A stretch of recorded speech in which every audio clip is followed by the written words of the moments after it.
Barbara, you are a mentor and a personal growth coach. You help entrepreneurs and corporate leaders to find deeper meaning and purpose. My life has been so full of challenges, difficulties, hardships. Does love have special role in your leadership and coaching life? Love is just in everything I do. You have mastered so many challenges in your life and you are still alive and so full of positive spirits. I was lying in hospital, 32, told that I would not live longer than 6 months. Can you please explain why self-care is so important? Are you stressing yourself with your thoughts? Are you detaching? Wonderful, wise words, Barbara. It's a joy and a pleasure to be here.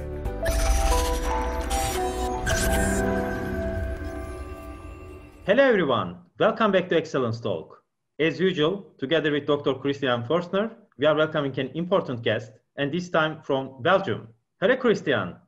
Hello Murat. Yes, we have Barbara here. Barbara, you are a mentor and a personal growth coach. You help entrepreneurs and corporate leaders to find deeper meaning and purpose, restore balance, and create a fulfilled life with grace and ease. Very nice sentence.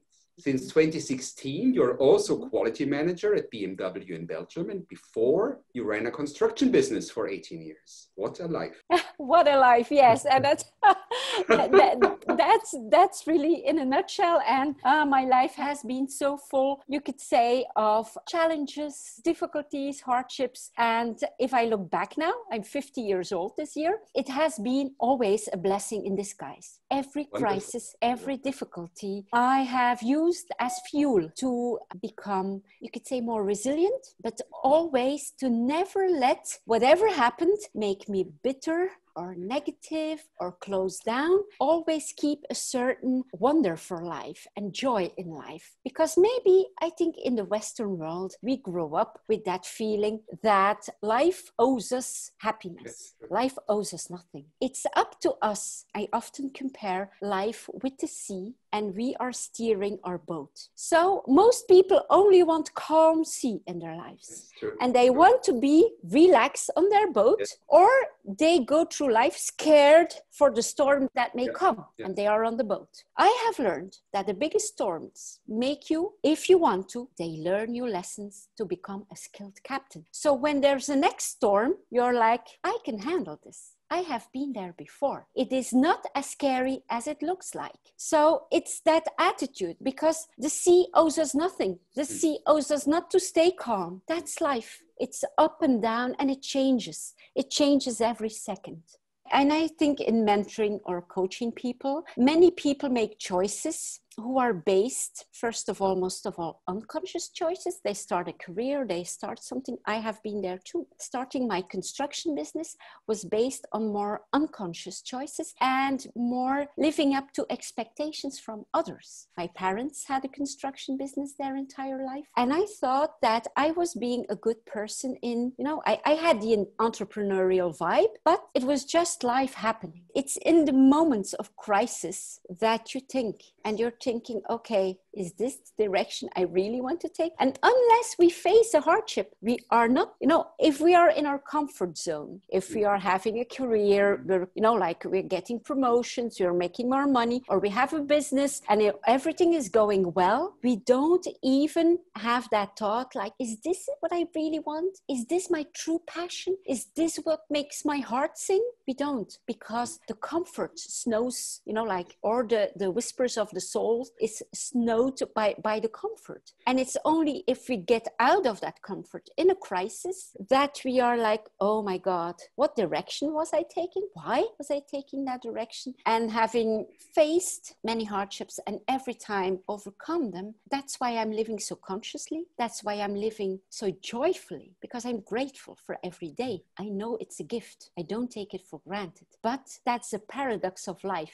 We experience joy even fuller when we have experienced pain. We experience delight more fully if we have experienced darkness. But someone who has been healthy his entire life does not realize what a gift it is. Someone who has had like millions on his bank his entire life does not know what it is to be hungry, to not have any money, to have food on the table. I think that's why I still call every hardship a blessing in disguise. Wonderful, wise words, Barbara.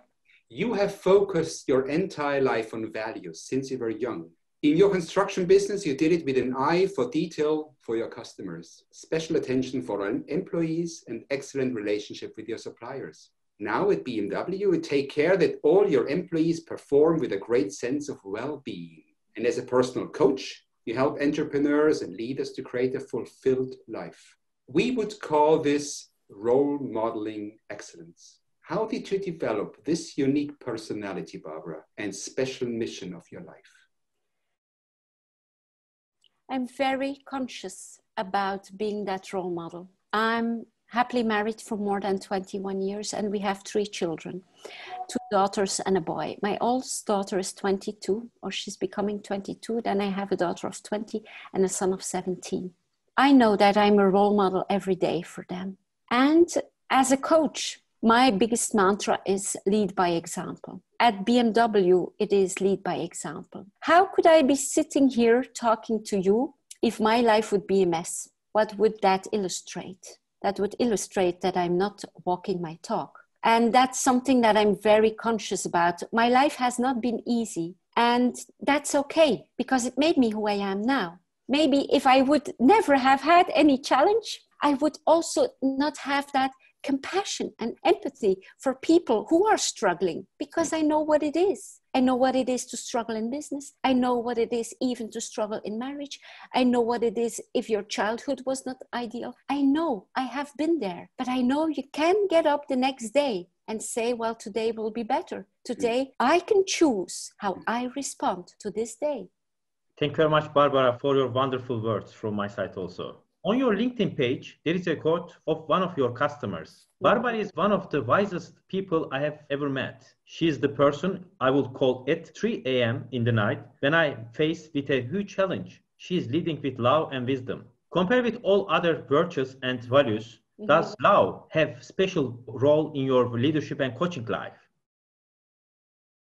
Yes, it absolutely has. It has been, you could say, the lead in my entire life, you could say from childhood on. Love has been, as a child, if they would ask me, like, what do you want to be in life and what do you want to do? I would say, I want to love. It's my personality. I have been called too kind and too nice very often. And I was like, oh my God, in what world did I arrive here? If you're just nice with people, that you're called too nice and too kind. I'm just being me, but I know what they mean. And love is just in everything I do. I think it's for you the same. If we can do what we do with love, whether you are a doctor, whether you are a baker, whether you are a teacher, a painter, if you can do that with love for what you do, you are a fulfilled human being. Not being, you could say, brainwashed by society who puts like a hierarchy, like, oh, you're a doctor, so you are worth more than the one who is baking our bread every day. If he does it with the same love, if he does it with the same expertise, if I look at a human being, I see a human being. And if I can look at them and I see the potential and I can see that seed within them, the seed of passion, that's what I do with my clients. If I say that fulfill life, do they still have the passion for what they're doing? So the love and the passion is the love and the passion for life. I read a lot, as you can see, and one of my favorite lines is from a book from Krishnamurti, who says that it's very remarkable that in all those 1,000 years of, you could say, we think we have evolved as a human being, in all the progress we have made, we still made this human existence a dull experience. We make it a problem. We make it like something to worry about. Life is not made to be a problem to be resolved. It's something joyful to be lived. So if your talent is to speak, if your talent is to heal, if your talent is to be creative, that's what you're here for, to express that and express it with joy. But we have made some, you could say, structures, and we want to mold everybody in school. We want to mold everybody in a corporate world and lose that kind of, you could say, spark. So with my clients, I always, like, find that spark again. Be connected with that spark within you. There's so much humanity I hear from your words, Barbara. That's just wonderful. I have a personal question for you. Mm-hmm. You share very openly that you are a role model on how to become resilient with grace after overcoming multiple challenges, surviving a stage 4 cancer being one of them. I've also just survived cancer. I'm also open about that. How did this challenge impact your personal and business life? You could say it was the biggest turning point in my life. So in 2003, 17 years ago, I was 32 at the time, and my youngest was 8 weeks old. So I had a daughter of 3 years and a half, a daughter of 2 years, and my son was just newly born. And there was a black spot discovered on my knee. And I very quickly got the news within a week or 10 days that it didn't look good. I had to go for a first surgery. Then they took a biopsy of my lymph nodes. So everything was already, cancer was already there. I was practically told, like, Barbara, it's April 2003. You will not be, like at the end of the year, it's over. So being told that at 32 is quite a shock, because you're not living with the thought that you're mortal. You're living with the thought that you're immortal. I had a business since 5 years, 3 little children. My husband was combining 2 jobs, and you're like in that building of life. You're like from morning till night, you're occupied, you're busy, but you're not thinking about the meaning of life. You're just moving on. So being in hospital for a long time and having chemotherapy made me think, like, first of all, if it's all over now, which deeply I had like a sense like my time hasn't come. But if it's all over now, would I be happy with my legacy? And the answer was no, I wouldn't be happy, because I hadn't lived the life that you could say was my purpose or my soul wanted. I had made choices based on being that good person for other people. And I thought that I did the right thing based on what we were taught in school, what we were taught in society, like how we have to be. But then you question that, because all could be over. So you have nothing to risk. So you can question all of that. And that was a starting point for me to really dive deep, you could say, within me. I still had, when I recovered, for 13 more years, the construction business. That was because there was a fear in me to let go, and the fear for the unknown. You know how life is, full of a series of unexpected situations. And in 2016, I was betrayed by 2 employees, and I almost went bankrupt. I ended up with a huge financial losses. And I was forced. It was, if I look back now, it was life telling me, Barbara, you have been in that construction business far too long. The cancer did me realize, okay, this is not what I want to do. So in 2003, I started following coaching certification courses, but all in the evening. In daylight, I was running my construction business. We had huge investments, which, it's like for 20 years, all the machinery. I could not say I close my door and, I go to India, I go in a retreat. And no, I had my responsibilities in real life, being a mom, married, business. But, on the sideline, coaching courses, going to conferences, and really feeling like, okay, I am made to encourage people, to motivate people. I have been through a lot myself since childhood. So I have experienced a lot, and I overcame so much.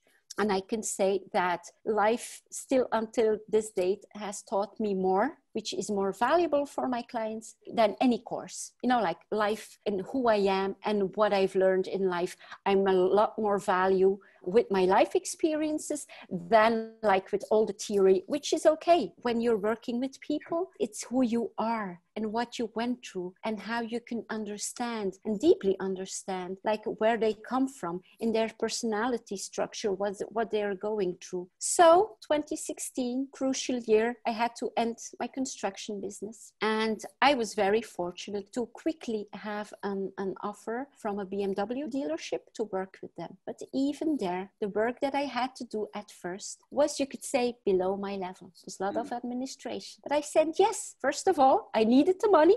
And secondly, I just wanted to work because I had so much financial problems. I was thinking, the more I work, the more money comes in, and I had to swallow my pride. I'm working as a contractor with BMW, so I still invoiced. But when you have a certain intrinsic value, it always comes up. So after a few months, they asked me, oh, can you do quality management for us? Can you do customer board? And within 6 months, I was part of the management team. And it was an important lesson again. It's like with the sea and the captain. I adapted. If I would have been too proud and say, oh my God, I'm not good, like in the beginning, not doing that administration work, I'm too good for that, that pride would have been an obstacle for me. Yes. So seeing that at certain moments, 3 months later, I have a total loss with my beautiful car and I had to change cars. There was not a lot of money. I had to drive a small car again. That's okay. If you can do that, and then you work and almost 5 years later, I can tell you I have a thriving business.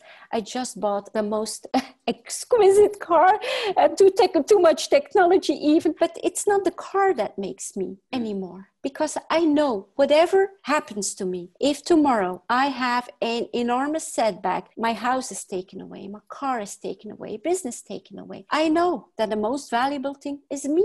I'm the one bringing the value. I'm the one who has the knowledge and the expertise and the experience. And when I come into a room, I don't need a title. I don't need to brag that I'm driving a big car or living in that house or went on a vacation there. No, me as a human being, that's the value. And of course, I love beautiful things, but it's not my identity anymore. And that makes you free and very powerful.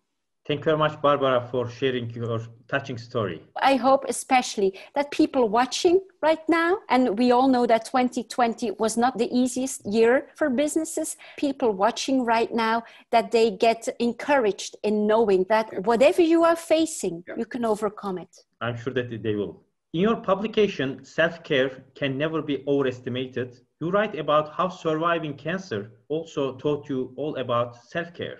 Most people probably don't understand the importance of self-care. Can you please explain why self-care is so important? And it was a hard lesson I had to learn until I was faced with a cancer as I was running a business, 3 small children. I never even took 1 day of maternity leave because I was a business owner. So I had a baby. Next day, I was in the office with the baby and I just moved on. And I didn't listen to my body. Being so long in hospital, being so ill, made me realize that I had taken my health for granted and that I was not, you could say, gentle for myself. So the self-care has taught me we cannot serve from an empty vessel. So if our batteries are low or even empty, don't push it. First, recharge your batteries. And that takes different forms for different people. Self-care can be very different for me than it is for you. Maybe you go an hour cycling and your batteries are recharged. Maybe for me, it's taking a hot bath, being on my own in silence, nobody calling mommy, mommy. So just the silence. For you, it may be something else. So, but it's just taking that moment to breathe and to be conscious that you have a body to take care of. And a body in balance gives you, like mens sana and corpore sana, gives you a balanced mind too. And if I see with the clients that I'm working with, which are all like entrepreneurs who have that fully scheduled, it is always in finding that balance, because we can run, just making them conscious to no longer run through life. To know now and then, first of all, set your priorities. What is important for me? Is that next meeting important? Is it so important to have that deadline? It's just putting your priorities. And in those priorities is your health, is your family, are your personal relationships, your career, of course. It's an entire package. And in that balance and that grace, because even I have a very fully packed day, but even you could say when I'm folding laundry, I look to go back to my breath and to be folding the laundry and not in stressing myself already. Okay, I have to do this quickly because then I have to come, like in front of the camera and do business talk or excellence talk. And then it's being very, very aware of how you talk to yourself, because that's self-care too. Are you stressing yourself with your thoughts? Are you detaching? Do you master your mind enough that you detach from certain stressful thoughts, negative thoughts, fearful thoughts? Can you see that?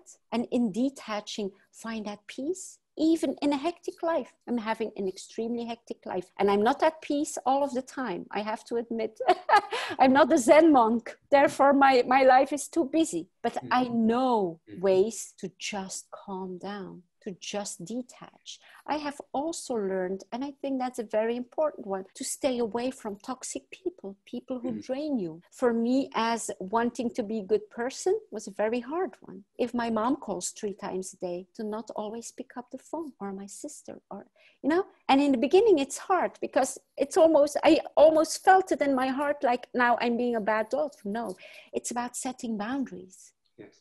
Keep toxic people out of your life. Be mindful who you spend your time with. Be mindful how you fill your body, how you fill your mind. I think that's something it's important, and not enough people are aware of that. And it's so important. Yes, I know it from my own life, Barbara. Barbara, we have a last question for you. You have mastered so many challenges in your life, and you are still alive and so full of positive spirits. It's incredible that you share your positive energy with your many customers in various roles, and with us now, with Murat and myself. What would be your general advice to all those desperate people out there in the world who are not able to manage a life challenge and suffer? For me, I will tell the story. The first night I was in hospital when I was diagnosed with cancer. I was lying in hospital, 32, told that I would not live longer than 6 months. And it was the first night since I had children that I was separated from all 3 of them. Yes. So as a young mom, you can imagine that hurts. So I had some tears rolling down my cheeks. And then I was thinking, Barbara, those children are still very young. They are surrounded with a lot of loving people. They were with my parents and one with my parents-in-law. So they do not realize what's going on. They are enjoying themselves. They are having, love and warmth. So I said, stop it. And you owe it to yourself. There's one thing that I had control over in that hospital, and it was my thoughts. Yes. And I told myself, I will not allow any negative thought coming in, because that's not an alternative. If you are faced before a big challenge, and I know we always have first the emotional reaction, whoa, something is happening and it's okay to feel the emotion. And that's the pain. There's a difference between pain and suffering. Do not dwell in it. Dwelling in the pain is suffering. It's creating your suffering. So you're in a bad situation, you are disappointed, or you are depressed, or something happened that you didn't expect. Okay, feel the emotion. It's okay. And then just let it go. And what is your best alternative at that moment? It's staying positive. Negativity will not help you. Being depressed will weaken you. I was very conscious about that depressed thoughts would weaken me. And that's why I always, when people say, oh my God, Barbara, you're so overly positive, I say, what's the alternative? Is negativity the alternative? No. Barbara, they have shared in these couple of minutes of our interview so much positive advice with, everybody who listens. I'm grateful for that. Thank you very much for being so open. Murat? Thank you very much, Barbara. It was a pleasure to have you in Excellence Talk. Thank you very much for sharing your touching story, and it gives energy, motivation, and positivity to our listeners. Yeah, sure. Well, I have to thank you, because tonight, when I will be going to sleep, I will be a fulfilled woman, because I will have known that if I close my eyes, I gave the best of myself, and I gave value. And I think for a person at the end of the day, whether you were at home with your husband, wife, or children, whether you were at work, just giving the best of yourself gives you that feeling like my time was not wasted today. I made the best of it. Wonderful. You did. Thank you again. Thank you. Thank you.